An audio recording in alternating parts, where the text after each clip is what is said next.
the entire developmental stages of this law, from the point when it was an idea to the point of publication, was supported by CSUDP, UNDP, and Pamoja Trust. So it was that integration of social actors, civil society, and the political society. Because I think sometimes to achieve these big dreams, we need to connect, to find meeting ground. We need to mainstream our politics in this country, to have a clear focus on what we want to achieve as a people. And that's why I came up with this bill, partly to depoliticize policy and to infuse in our agenda economic and social development. That is the object of devolution. You cannot be a defender of devolution without knowing what Article 174 says.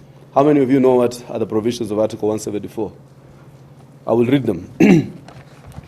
Objects of devolution. Article 174 is key. But they are almost A to almost what? To I. The first one is to promote democratic and accountable exercise of power.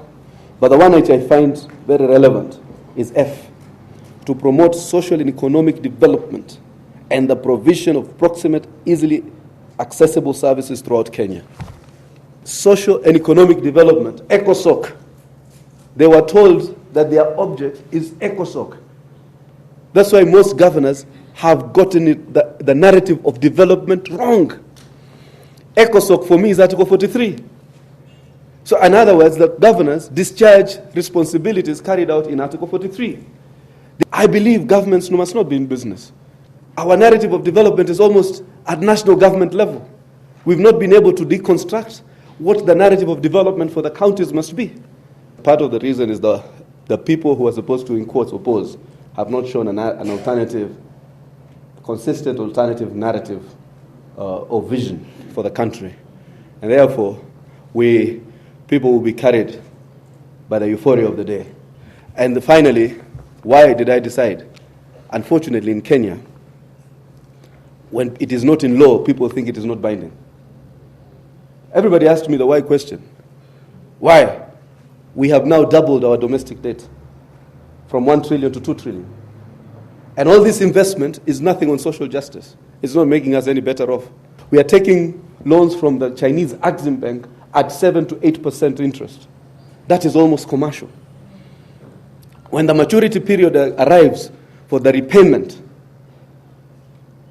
you will see how any government will be faced by myriads of problems they cannot imagine. And yet, we have to realize we have a population right now that is a lot less critical in terms of its thinking. So this bill simply tries to change the architecture of our planning and our public finance, because that's where ECOSOC is provided for. So it is so basic. So I will urge all of you to read it. What does it do?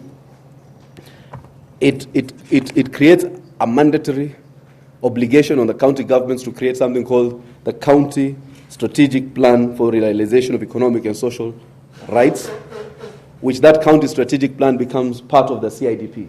So immediately this bill comes to law, all counties must review their CIDPs to integrate so that they show progressively, year by year, what investment they are making in these areas that they are their mandate areas. Secondly, it creates a nexus between county governments and national governments. National government to partner on matters of socio-economic rights, because most of the times the money is still at the national level. So what we are doing is we are changing the architecture of our public finance and the architecture of our planning, so that in the budget policy statement you must reflect, in the CIDP you must reflect what you are doing for economic and social rights. Then there is an oversight agency. We've put this mandate of oversight to the Kenya National Commission on Human Rights.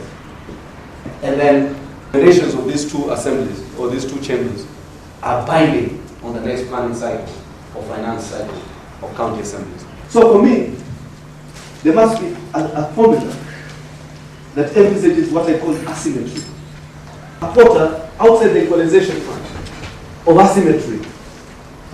So you must have a deeper criteria.